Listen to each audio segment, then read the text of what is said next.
ఓం శ్రీ గురుభ్యో నమః. శుక్లాంబరధరం విష్ణుం శశివర్ణం చతుర్భుజం ప్రసన్నవదనం ధ్యాయేత్ సర్వవిఘ్నోపశాంతయే. అగజా ఆనన పద్మార్కం గజాననమఘర్నిశం అనేకదంతం భక్తానాం ఏకదంతముపాస్మహే. ఏకదంతముపాస్మహే.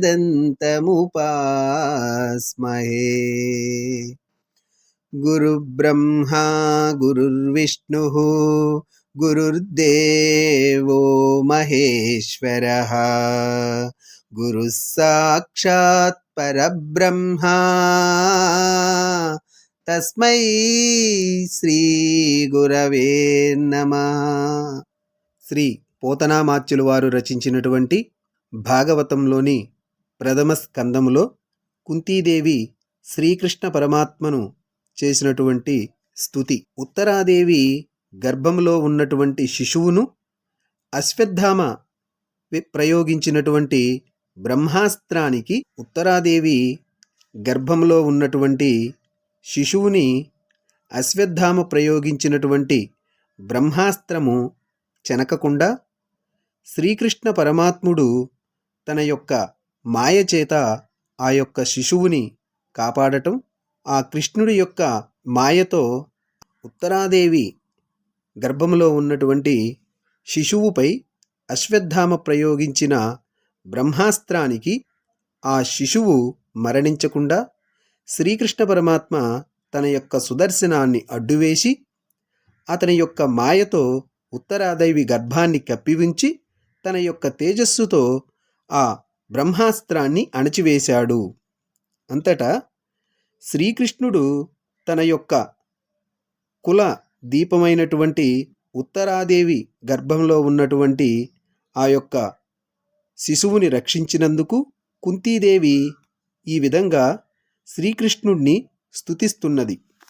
కృష్ణ, నువ్వు ఆదిపురుషుడవు, అందరిచేత ధ్యానించబడేవాడివి, ప్రకృతికి అతీతుడవు, సమస్త ప్రాణులలో లోపల బయట ప్రకాశించేవాడివి, లోక నియంతవు, పరమేశ్వరుడివైన నీకివే నా ప్రణతులు. మాయా అనే తెరచాటున వర్తించే నీ మహిమ అగోచరం, మహానుభావులకు సైతం చూడ శక్యము కాని నిన్ను మాలాంటి సామాన్యులం ఎలాగ చూడగలమయ్యా. శ్రీకృష్ణ, వాసుదేవ, దేవకీనందన, నందగోపకుమార, గోవింద, పంకజనాభ, పద్మమాలాధర, పద్మలోచన, హృషీకేశ, భక్తితో నీకు నమస్కరిస్తున్నాను. నా విన్నపాల్ని ఆలకించు స్వామి. లక్క ఇంట్లో ప్రవేశించటం మొదలు నేటిదాకా నన్ను నా బిడ్డల్ని కడుపులో పెట్టుకుని కాపాడిన నిన్నేమని వర్ణించనయ్యా.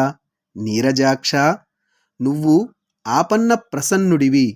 నీ అనంత కోటి గుణాలను వర్ణించడానికి నేనెంతటి దాన్ని. జగన్నాథ, నువ్వు ఏ కోరికాలేని భక్తులకు మాత్రమే గోచరిస్తావు. మదాంధులైన సామాన్య మానవులు నిన్నెలా నుతించగలరు.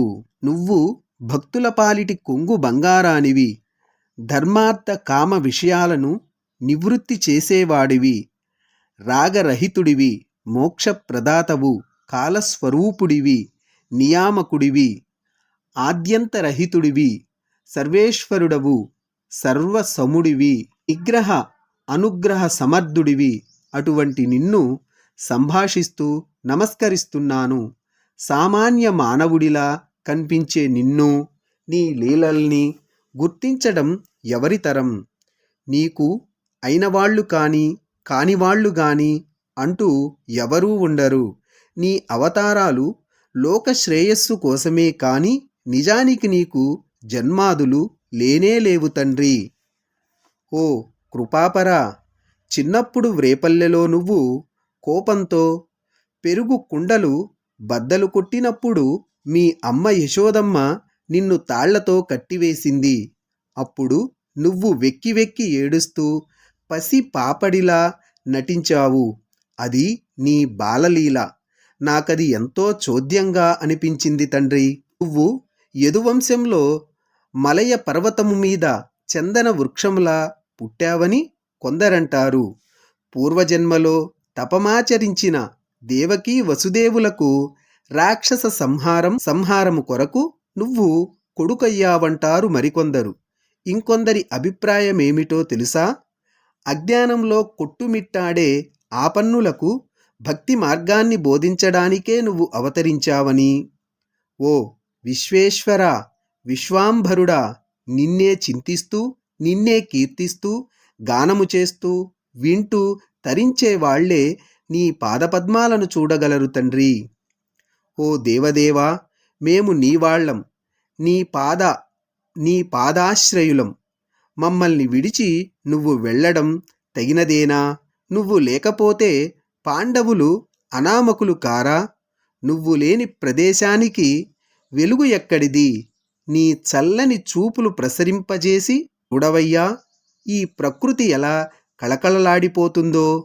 స్వామి ఈశ్వర, నాకు యాదవ పాండవులపై ఉన్న మమకారాన్ని త్రుంచి నీ పాద స్మరణాసక్తి కలిగేలా చెయ్యి. శ్రీకృష్ణ యదుభూషణ నరసఖా శృంగార రత్నాకర లోకద్రోహి నరేంద్ర వంశదహన లోకేశ్వర దేవతానీక బ్రాహ్మణ గోగణార్తిహరణ నిర్వాణ సంధాయక నీకున్మృక్యద త్రుంపవే భవలతల్ నిత్యానుకంపానిధి.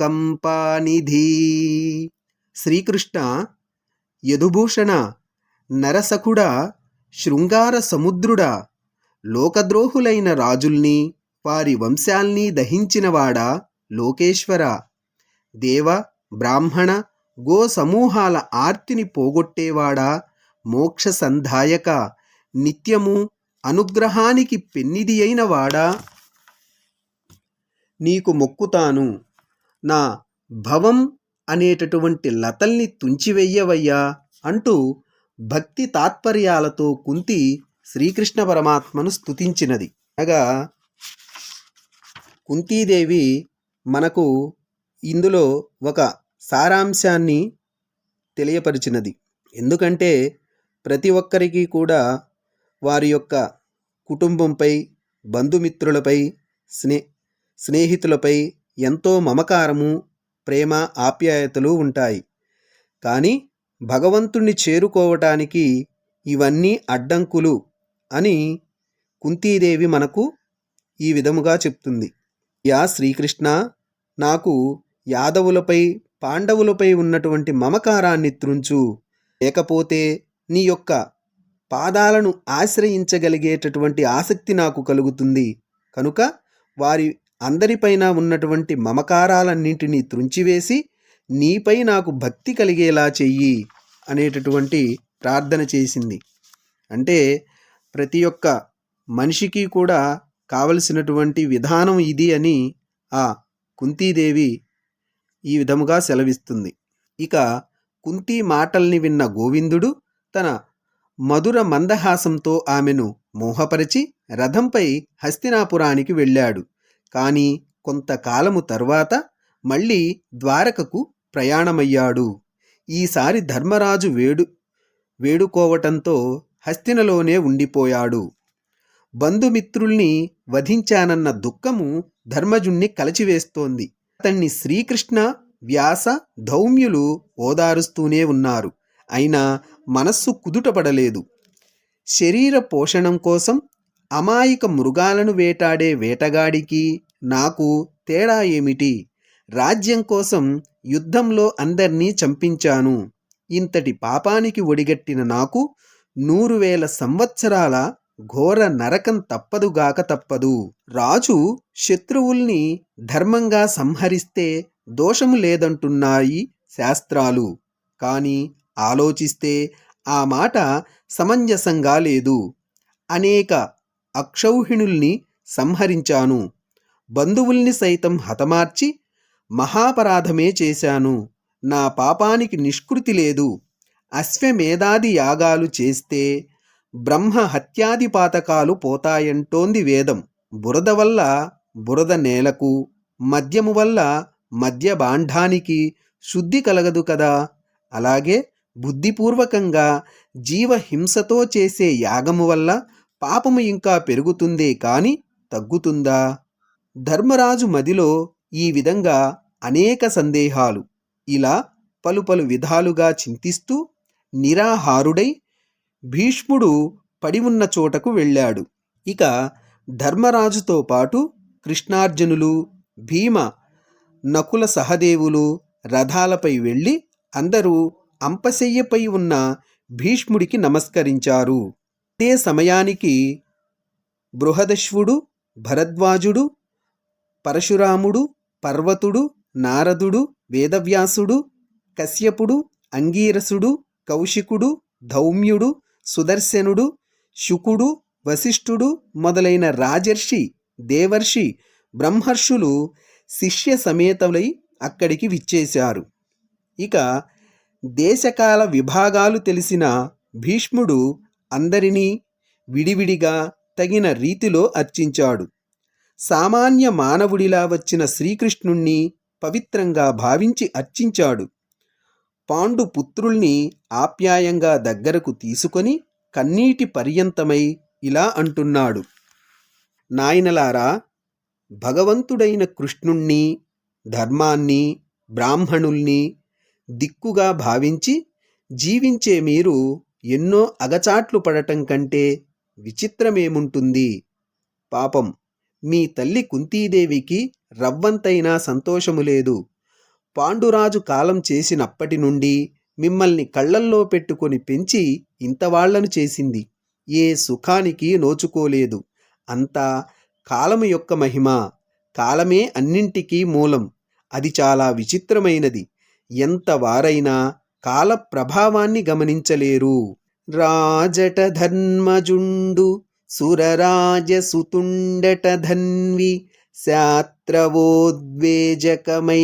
గాండీవము విల్లట సారథి సర్వభద్ర సంయోజకుడైన చక్రియట ఉగ్రగదాధరుడైన భీముడయ్యాజికి తోడువచ్చునట ఆపద కల్గుటిదేమి చోద్యమో. రాజు రాజుగా ఉండి, అర్జునుడు విలుకాడుగా ఉండి, అతడికి శత్రుభయంకరమైన గాంధీవము అనే విల్లు కూడా ఉండి, సాక్షాత్తు చక్రధారి అయిన శ్రీకృష్ణుడే సారథిగా ఉండి, భీకరమైన గదను ధరించి భీముడు తోడుగా యుద్ధానికి వచ్చినప్పటికీ మీకు ఇన్ని కష్టాలు రావటం ఎంత చోద్యము. ఈశ్వరుడైన విష్ణుడు ఎప్పుడేం చేస్తాడో మానవుడికేం తెలుసు. మహా విద్వాంసులు సైతం అతడి మాయలు తెలుసుకోలేక అణిగి మణిగి ఉంటారు. ఇది దైవ సంకల్పం. బాధపడటం అనవసరం.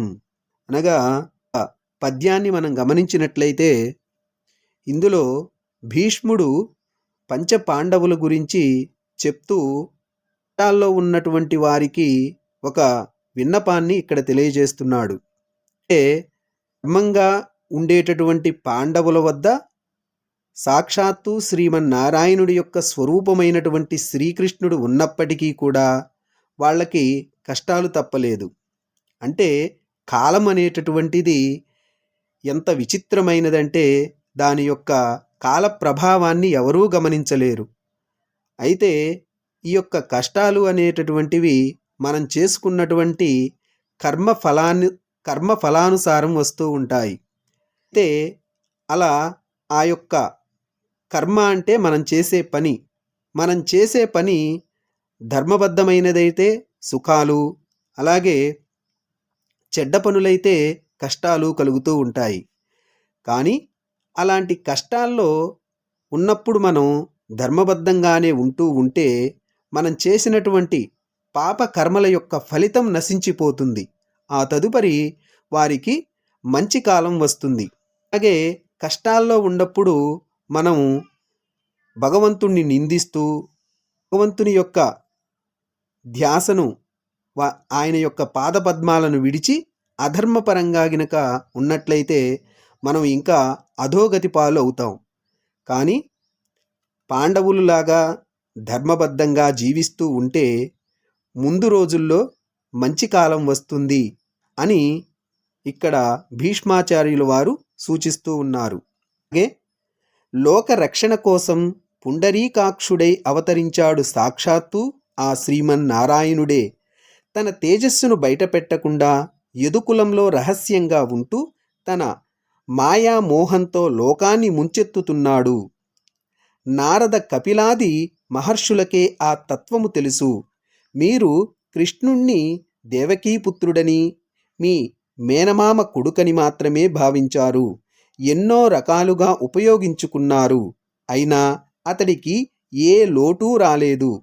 ఎక్కువ తక్కువలు, అభిప్రాయ భేదాలు లేకుండా ఆత్మీయ భక్తులకు అందుబాటులో ఉండటం అతని యొక్క స్వభావము.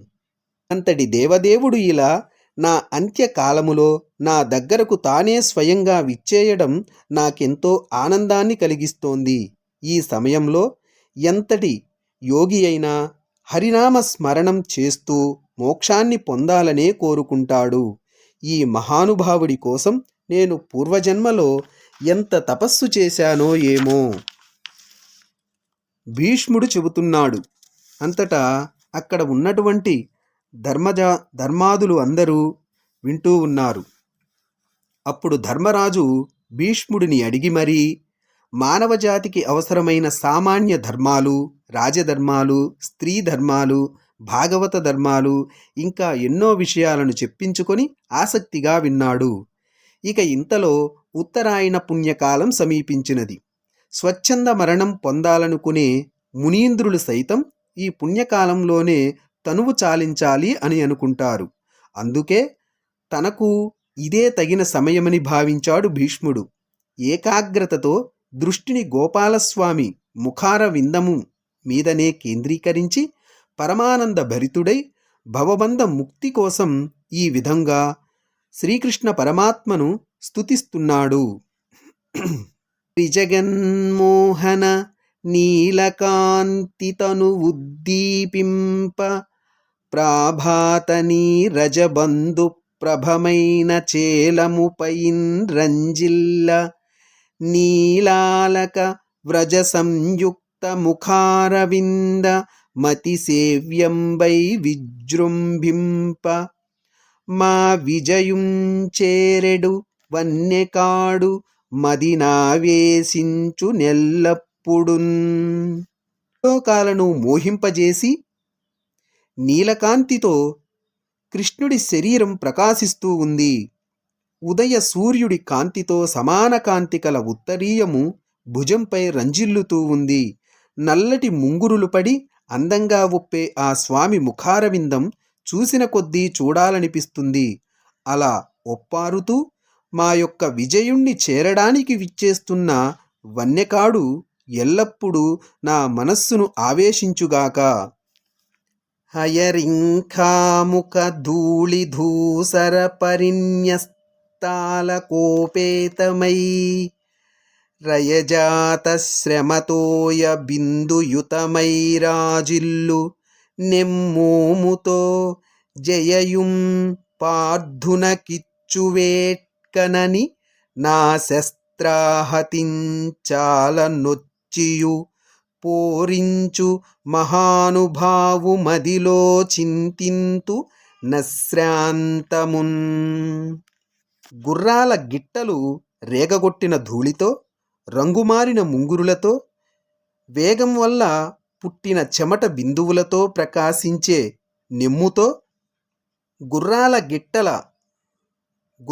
గిట్టలు రేగగొట్టిన ధూళితో, రంగుమారిన ముంగురులతో, వేగం వల్ల పుట్టిన చెమట బిందువులతో ప్రకాశించే నెమ్మోముతో అర్జునుడికి విజయాన్ని అందించాలనే వేడుకతో నా బాణపు దెబ్బలను ఎంతగానో భరించి అర్జునుడి చేత యుద్ధము చేయించిన మహానుభావుడిని ఎల్లప్పుడూ మనస్సులో చింతిస్తాను.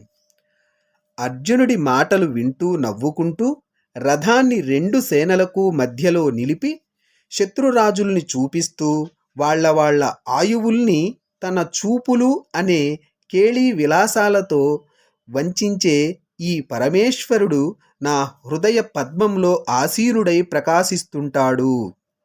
తన వారిని చంపజాలక వెనుకకు పో నిచ్చగించు విజయుని శంకన్ ఘనయోగ విద్య బాపిన మునివంద్యుని పాదభక్తి మొనయున్నాకున్.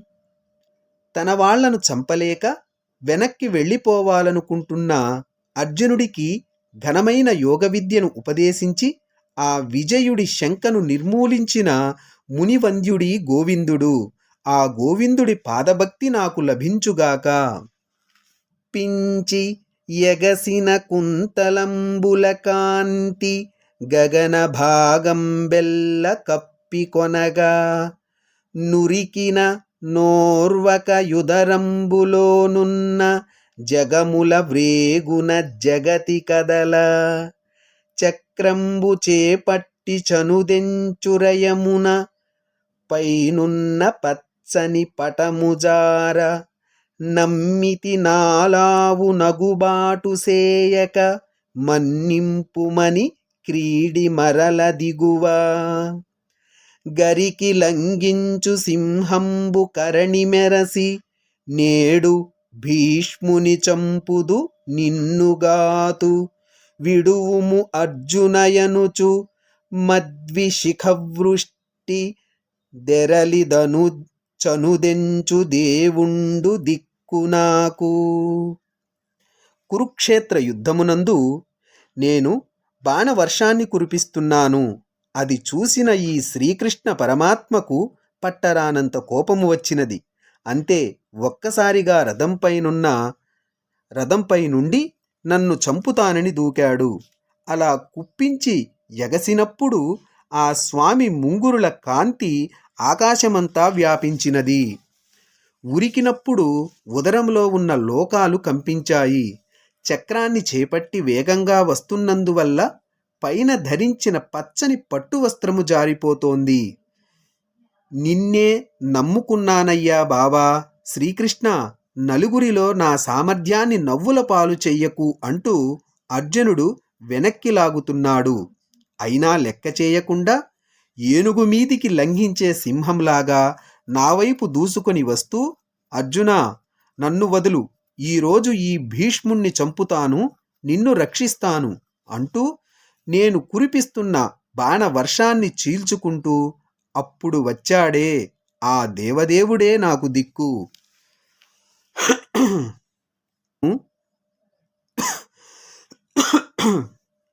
నా సేవకుడు, ఇతన్ని కాపాడటం గొప్ప ధర్మం అంటూ పార్థ సారథి అయి విచిత్రంగా పగ్గాలు చేపట్టి చర్నాకోలును వడిగా పట్టుకొని అశ్వాలను అదిలిస్తూ జనుల్ని మోహములో ముంచెత్తిన ఆ పరమోత్సాహ స్వరూపుణ్ణే నేను ప్రశంసిస్తాను.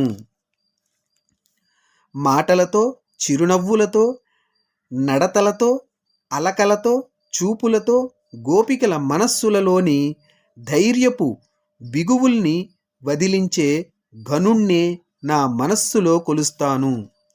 మహర్షులు, రాజులు చూస్తూ ఉండగా పూర్వము ధర్మరాజు సభామందిరములోని యాగ మంటపములో చిత్ర మహిమతో చెలువొందిన ఈ ఆదిదేవుడు నా దృష్టిలో అమరి ఉండుగాక. ఒక సూర్యుండు సమస్త జీవులకు తానొక్కొక్కడై తోచు పోలిక, ఏ దేవుడు సర్వకాలము మహాలీలన్ నిజోత్పన్న జన్య కదంబంబుల హృత్సరోరుహములన్ నానా విధానూన రూపకుడై యొప్పుచునుండు అట్టి హరినే ప్రార్థింతు శుద్ధుండనై. ఒకే సూర్యుడు సమస్త జీవులకు ఒక్కొక్కడై కనిపిస్తాడు. అలాగే భగవంతుడు తాను సృష్టించిన ప్రాణుల హృదయాలలో సర్వకాలము అనేక రూపాలలో నిత్యము ఉంటాడు. ఆ హరిని నేను శుద్ధుడినై ప్రార్థిస్తాను అంటూ భీష్ముడు మనస్సు వాక్కు చూపులలో శ్రీకృష్ణుడినే నిలుపుకొని శ్వాస నిరోధించి వాసుదేవుడిలో ఐక్యమైపోయాడు. అంతట అందరూ మౌనము పాటించారు. దేవదుందుబులు మ్రోగాయి. సాధు సంకీర్తనలు సాగాయి. పూల వానలు కురిశాయి. ఇక ధర్మరాజు భీష్ముడికి దహన సంస్కారాలు చేసి ఒక ముహూర్త కాలము దుఃఖించాడు. అంతట మునులందరూ తమ తమ ఆశ్రమాలకు వెళ్ళిపోయారు. ధర్మనందనుడైన ధర్మరాజు తో కలిసి హస్తినకు వెళ్ళి రాజ్యాన్ని చేపట్టి ధర్మబద్ధంగా పరిపాలన సాగిస్తున్నాడు. ఇక వెంటనే శౌనకుడు, మహర్షి, నాదో సందేహం. అయిన వారినందరినీ సంహరించానన్న దుఃఖ భారంతో పాటు ఈ రాజ్యభారాన్ని కూడా ధర్మరాజు ఎలా మోశాడో అని అన్నాడు. అప్పుడు సూత మహర్షి ఆ మునీశ్వరులు అడిగినటువంటి ఈ ప్రశ్నకు ఈ విధంగా సమాధానమిస్తున్నాడు. శ్రీకృష్ణ పరమాత్మ పరీక్షిత్తును కురువంశాంకురంగా నిలబెట్టి ఆ రాజ్యానికి ధర్మరాజును రాజును చేశాడు. భీష్ముడి బోధనల వల్ల, శ్రీకృష్ణుడి సంభాషణల వల్ల ధర్మరాజు విజ్ఞానాన్ని పెంచుకున్నాడు. తన సందేహాలన్నీ తీర్చుకొని ఉపేంద్రుడైన శ్రీకృష్ణుడి అండదండలతో మహేంద్రుడిలా రాజ్యాన్ని చక్కగా పరిపాలిస్తున్నాడు. సకాలంలో వర్షాలు కురవడంతో దేశం పాడి పంటలతో కళకళలాడిపోయినది. ధర్మం అంతటా వ్యాపించినది. ఏ రోగము ఎవరిని బాధించటము లేదు. ఇక హస్తినాపురము ఇలా ఉండగా శ్రీకృష్ణుడు ద్వారకా నగరానికి బయలుదేరాడు. అంతటా ధర్మనందనుణ్ణి కౌగలించుకొని మరికొందరికి నమస్కరించి ఇంకొందరికి శుభాకాంక్షలందించి తన యొక్క రథాన్ని అధిరోహించాడు. ఇక సుభద్ర, ద్రౌపది, కుంతి, ఉత్తర, గాంధారి, ధృతరాష్ట్రుడు, విదురుడు, ధర్మజుడు, కృపాచార్యుడు, నకుల సహదేవులు, భీముడు, ధౌమ్యుడు మొదలైన వాళ్లంతా శ్రీకృష్ణుడి ఎడబాటును సహించలేకపోయారు. ఇక పాండవులైతే సరేసరి అందరూ కృష్ణుడు వెళ్ళిన దారివైపే రెప్ప వేయకుండా చూస్తూ ఉండిపోయారు. ఇక శ్రీకృష్ణుని యొక్క రథం హస్తినా పురవీధుల్లో సాగిపోతోంది. అప్పుడు బంగారు మేడల మీద నుండి అంతఃపుర కాంతలు పురుషోత్తముడిపై పుష్పవర్షం కురిపించారు. అంతటా విజయుడు వెల్ల గొడుగు పట్టాడు. ఉద్ధవ సాత్యకులు రత్న చామరాలు వీస్తున్నారు. బాకాలు, నగారాలు, తప్పెటలు, శంఖాలు ఒకటేమిటి సకల వాద్య ఘోషలు మార్మ్రోగుతున్నాయి. వేదవేత్తలైన బ్రాహ్మణులు స్వస్తి వచనాలు పలుకుతుంటే పుండరీకాక్షుడు పుణ్యరాశిలా హస్తినాపురాన్ని విడిచి సాగిపోతున్నాడు. ఇక పౌర సుందరులందరూ ఆ గోపాల సుందరుణ్ణి చివరిదాకా చూడటం కోసం దారి పొడుగునా మిద్దెల పైకెక్కి గుమిగూడి చూస్తున్నారు. అలా చూస్తూ అదుగో గోవిందుడు, ఇడుగో గోపాలుడు అంటూ ముచ్చట్లాడుకున్నారు. శ్రీకృష్ణ పరమాత్మను పురాణ పురుషుడని, భువన మోహనుడని, సృష్టికర్త అని పలు విధాలుగా ఆయన గుణరూప వైభవాలను కీర్తిస్తున్నారు. అడంగా తగిలిన తమకంతో మరో జవ్వని అంటోంది గదా, సఖీ ఏమనుకుంటున్నావు? శ్రీకృష్ణుడు యాదవ ప్రభువే కాదే, ఆదినారాయణుడు, సృష్టి స్థితి లయల్ని కల్పించే దేవుడే. ఆయన లీలలు మనకేం తెలుస్తాయమ్మా? పోనీలే, నా కళ్ళారా ఆ లోకేశ్వరుణ్ణి చూశాను, ఇది చాలు నాకు అని అన్నది. మరో మానిని, ఓ భామిని, రాజులు తామసగుణంతో లోక కంటకులైనప్పుడు ఇతగాడే వాళ్ళందరినీ చావగొట్టడానికి ఇలా పుడుతూ ఉంటాడే అంటోంది. ఇతడి వల్ల యాదవ వంశం పవిత్రమయ్యినది. మధురానగరం మహిమ గురించి వేరే చెప్పాలా? అక్కడి పౌరులు ఓహో ఎంతటి ధన్యులో సుమి. ఇక ఆ గోపికలు ఎంత అదృష్టవంతులో చెలి. ఈ కమలాక్షుణ్ణే భర్తగా పొందిన రుక్మిణి, సత్యభామ మొదలైన అష్ట మహిషులు ఎంత పుణ్యము చేశారో, ఎన్ని నోములు నోచారో అంటూ పారవస్యం, భక్తి కలగలిసిన ఇలాంటి మాటల్ని వింటూ క్రీగంట చూస్తూ చిరునవ్వుతో సాగిపోయాడు నందగోకుల విహారి.